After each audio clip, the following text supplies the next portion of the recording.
So for today, I choose the function Gen-Chord3. And we will use it to compose a small section for a string quartet. This function, as you can see if you read the documentation, basically works like that. You give it some pitches we can see as a fundamental of the chord, the base of the chord, and you can build on these pitches with interval. You can build some chords. For example, for this example in the documentation, I have C4, and it will always choose randomly between these three possibilities. The minor third up, the fifth, 7th semitone, and the major 7.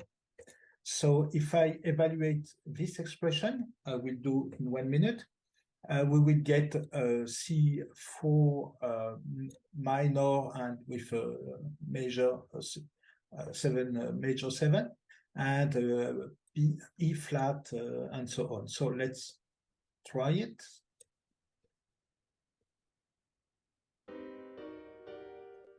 So you can see here. Did you get the sound? I hope yes. Have you got some sound from? Yes. Oh, super. Okay, good. So it works. Good. So this is the output of this function. Naturally, if you put some other interval, it will choose randomly between these three possibilities to build the chords. So let's try that one. And another things important to know is you can use the cycle keyword on true. And in that case, it will not choose randomly between these three possible list of interval, but it will cycle. So for the C4, you will get this interval. For the E flat, you will get this interval, and for the G, this, and so on. So let's try it. I think Cliff has a problem. So, so this is a short introduction to Gen-Chord3. So let's use it in a small composition. Let's take a pitch throw. So with set F, I declare a new variable, and I will call that variable row. And with the function random row, I will generate a pitch row. So by default, if I evaluate this expression, the random row, as you can see in my listener here, you get some integer, typically between 0 to 11. So that's a dodecaphonic row, a pitch row. So I store, I use a seed to stop the random engine of Opusmodus in a state. So I will always have the same result. So if I evaluate again this expression, I have still the same pitch row. Naturally, if you want to output pitch, you can use another keyword, the keyword type and pitch. And in that case, if I evaluate this expression, as you can see, I've got some pitches. But for this demonstration, I will just use integer. So remove that. You can display the score naturally with a right click, and we can do what we call a snippet. Because be careful, because it's not pitch. It's not you have not necessary to use notation, but integer notation because it's integer. So if I evaluate this expression,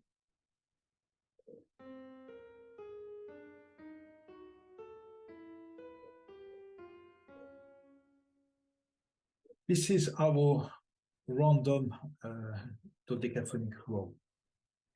Now I will create some chord material. The first things I will do is I will divide in a list of 4 pitch. I will divide that row by a list of 4. So let's evaluate this expression. And as you can see now in my listener, I have a free list of 4 pitches. Now, let's go a bit further. We will use Gen-Chord3, but for the fundamental of the chord, for the base of the chord, I will use my row and convert to pitches. So I will use this. This will be my fundamental. And I will use the interval, the list of interval CMAT I already defined here. So it's a self-referential row. I will create a row, chords, from my row with my row. And so here is the result.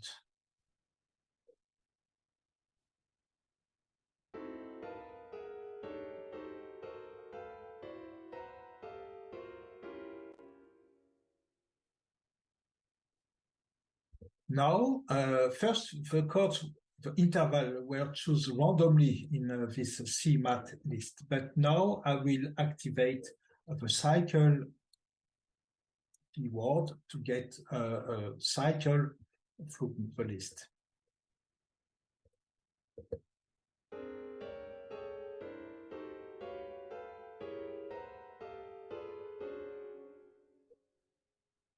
So it means each time I will evaluate this, I will always get the same result. There is no random, it's totally fixed. Now, I will activate another keyword. So I have Gen-Chord3, the fundamental of the chords, the list of interval from the row, the cycle to cycle in the interval list, and I will activate the relative keyword. He will choose a possible path with the closest path, but he can choose between different possibilities. That's why, I use a seed to block the system in one solution. So the result is this one. No result, yeah.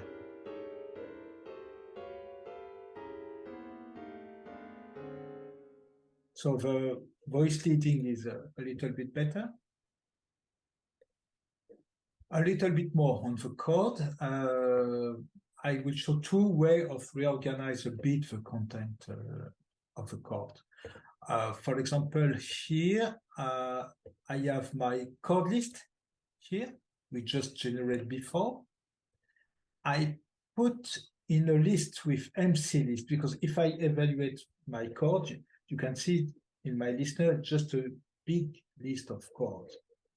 But I use MC list, so map car list, to put every chord inside the list. And after that, I can use the function melodize to break the chord into each element to get the elements separate. And now I can apply with pitch random transpose every 2 pitch a transposition of up or down of 1 octave. So you can see the result here. I have some transposition. Naturally, we can listen it immediately.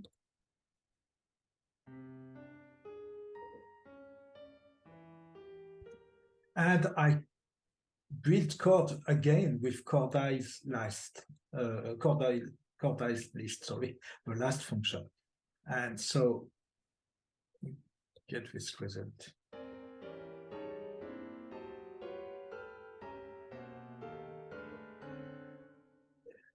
So this is a possible way of reorganize the chords, but let me show to you another one using the closest path function of Opusmodus. With the closest path function, I pass again my chords to the function, but I give to the function a starting point, this starting point. So as you can see, this point is already sprayed. So I've got an error, sorry. This point is already sprayed across the, yeah, it's an open position, something more musical. And I will use it as a start point to do my chord progression. So we will get something like that.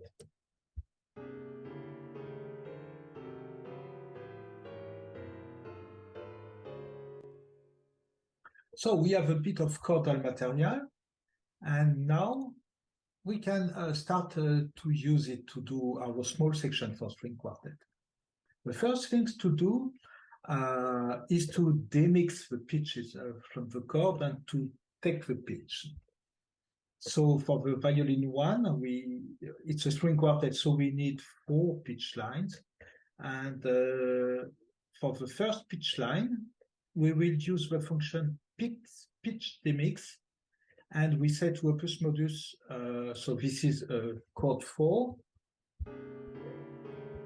and we want only the first pitch of that list.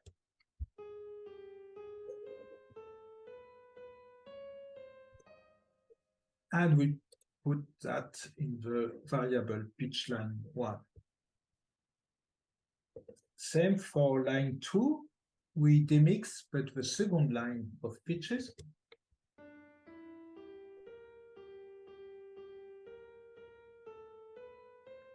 We do the same for the alto part and for the cello part. Actually, it's not instrumental part, but only pitch line. So now we have 4 pitch line. We need some length. For now, I will stay simple. I will just use the half length, so just 1 length. And I will repeat this length, the length of my pitch line. So I have my pitch line, and if I evaluate the length of my pitch line, naturally it's 12, actually. And so I will then repeat 12 times H, the half duration. So it gives me a simple set of duration for my piece. And now we can assemble this material with make OMN function. Make OMN function, as some of you know already, is the function in Opusmodus who allow to assemble all the parameters together. We generate first the pitch, the length, and naturally we could, but not today, but we could generate articulation and dynamics. But for this simple example, we just generate pitch and length. And with make OMN, we will assemble. So first line of OMN, so I declare a new variable with setf, OMN1, and I use the function make OMN, and I say for the pitch, I will use the content of the variable pitch line 1. For the length, I will use the content of the variable length 1. So I will get something like that.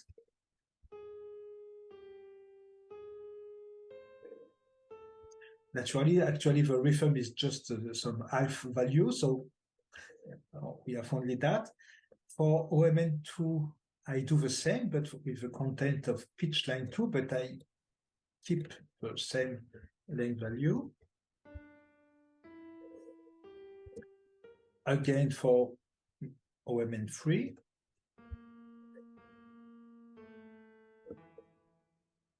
OMN4.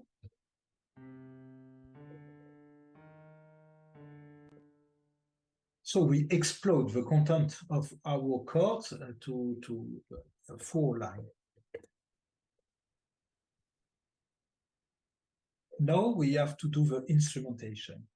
We will pass each OMN line we just generate to instrument. So if you see this first line, I say set F, I declare a variable, the name is violin1, VN1, and I pass first OMN1, but this will be constrained in ambitus between G3 to G6. And I use one more function, filter tie. It means when I have some pitch repetition, it will tie the two value. So if I evaluate this, we get, and you see the effect of filter tie here. Same for OMN2 with violin register, not too high. And for viola, I constrain the register between the C3 and E4, and for the cello between C2, E3, each time using the filter tie.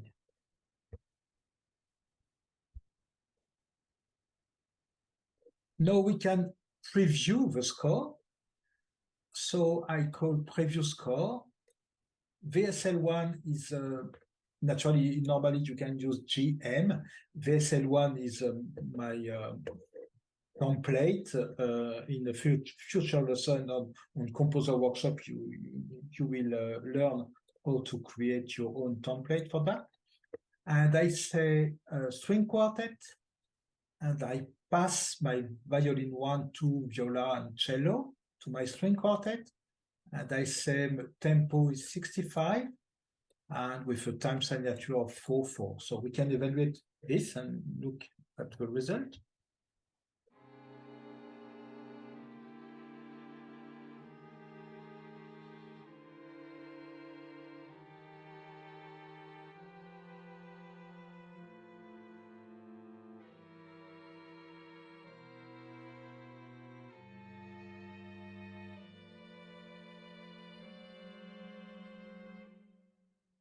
Oh, that's a good start, but now we can improve it a bit. Maybe using some passing interval between some pitches. For example, here we have a minor third. Maybe we can use passing interval in this area. Maybe here a chromatic interval, or here. No, not here, no place, but on some place we can use some passing interval. Yeah. So to use passing interval, I will use the passing interval function. Naturally, when you will study this lesson, each time you see a function like that, you can click on help for selected text to get the documentation, or you can search here the documentation for the function. And you have all the explanation. So if you look the documentation for passing interval, you can see you have to define what I call rules for passing interval. I say when I have a major second, sorry, I divide it in two minor seconds. And if I have a major second down, I divide it by two minor second who go down. Same for minor third, and so you specify the rules for the passing interval.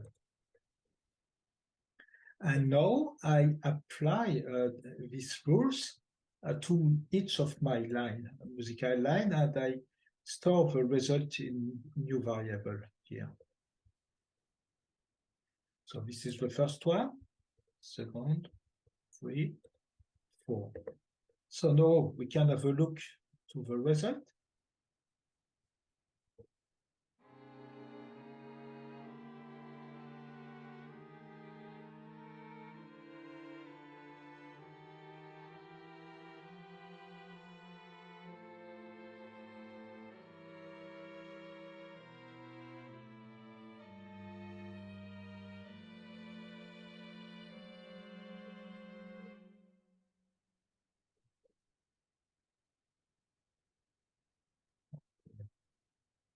sorry, there's a small problem. Yeah. So now we have a kind of model we can use to work with. This is the full script. Now, so again, you can see all the operations, the pitch row definition, divide the row, generate the chords, and reorganize the chord, demix the pitch content, and so on. So if I evaluate the full score, again, I will get my small section for string quartet.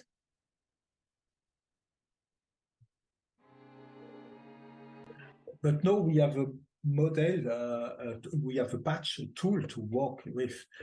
For example, we can decide here we have only half, but maybe we can decide to change a bit what we have. For example, this to complexify a little bit the length, so I can evaluate again.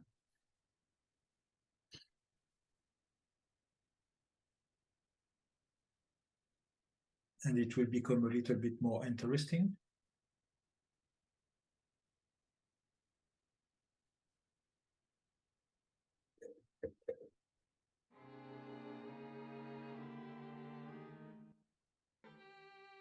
He's loading the instrument.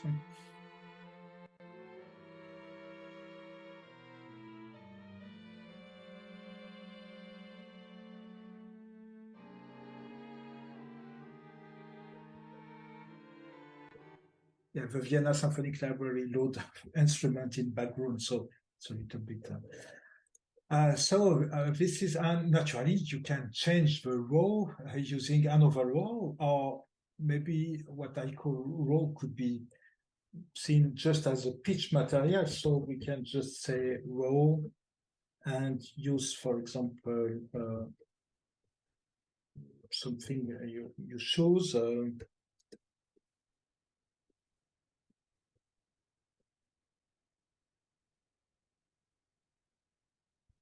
And again, evaluate. So you have a composing tool now you can use to generate your section for string quartet.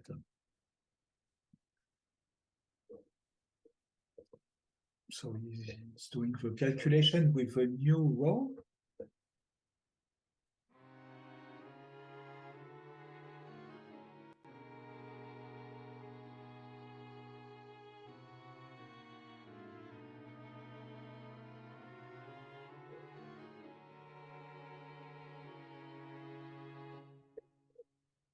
So naturally, you can export immediately this as music XML to import in your favorite score editor. You can as well display the last score in the MIDI player. You can export this as a MIDI file in your favorite digital audio workstation. So that's all for today. Just a small example of how Opusmodus can help you in such a small things.